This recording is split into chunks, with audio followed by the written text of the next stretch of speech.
Rhine River, flowing peacefully through the hills of West Germany. More than 30 castles stand silently above its shores. But every once in a while, that silence is briefly interrupted by a bit of modern American technology. The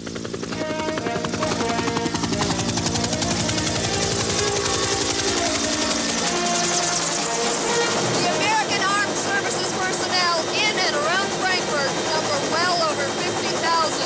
Now, not all of them get the spectacular bird's-eye view of the gorgeous Rhine River Valley, as do the pilots of the 62nd Aviation Company, but you've got to admit they live and work in one of the most beautiful areas of the world. Even with such vivid scenery, there is one aspect of life here that is still a little touch of home for the American service personnel. AFN. The American Forces Network signs on every morning at 9 o'clock, bringing everything from local news to happy days into the living rooms, or should I say barracks, of the 500,000 servicemen and women stationed throughout Europe. It all started back in 1942, when the Armed Forces Radio Service went on the air to keep the soldiers who were fighting World War II in touch with things going on back home. It also helped in combating the propaganda war being waged by Tokyo Rose and Axis Sally. In 1953, television broadcasts were added to the radio shows, and within 30 years, hundreds of transmitting stations were set up all over the world. We're the voice of home.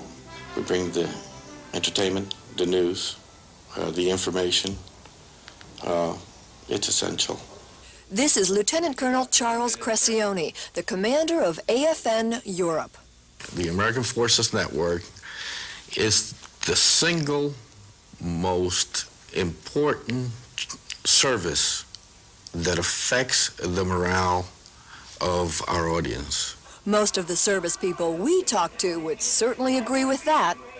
If you have something that reminds them of home, they might be, they could be a lot more comfortable in their atmosphere. After work, you want to unwind and you go and watch some TV. My first tour here, there was no American television, and it was very boring.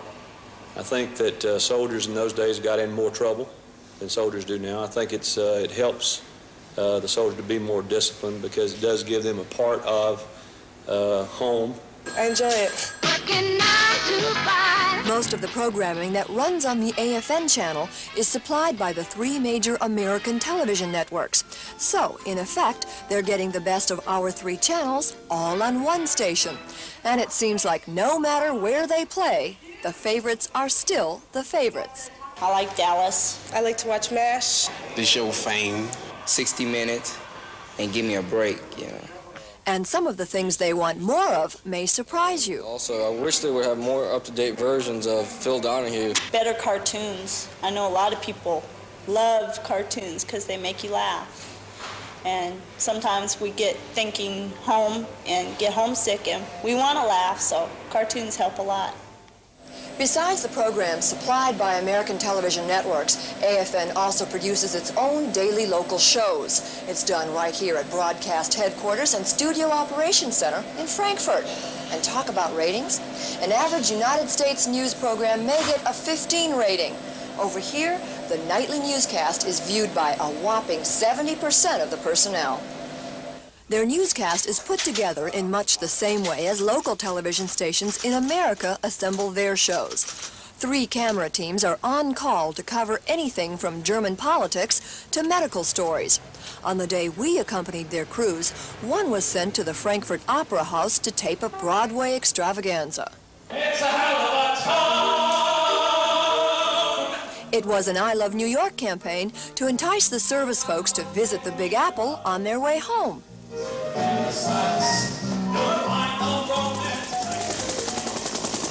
The other crew had a more military-type assignment.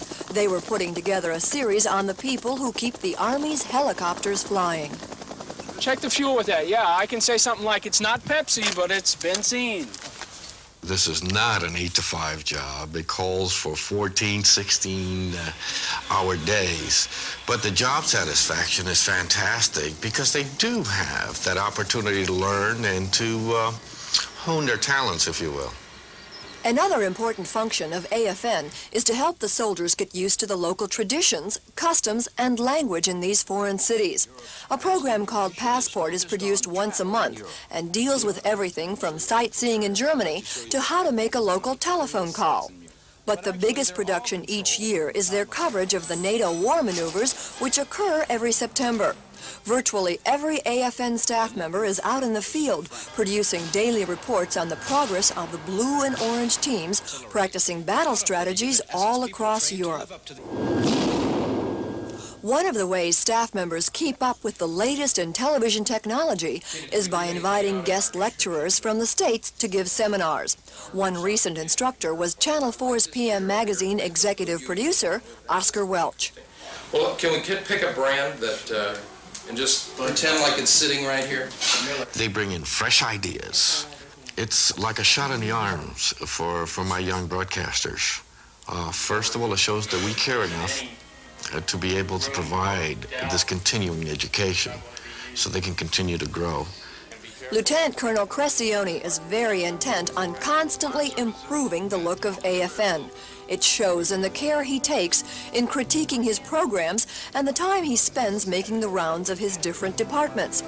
And it is seen by the people watching in the barracks, who like to know that they're not forgotten. If you had your choice of any job in the world, what would you do? This is it. I love my job.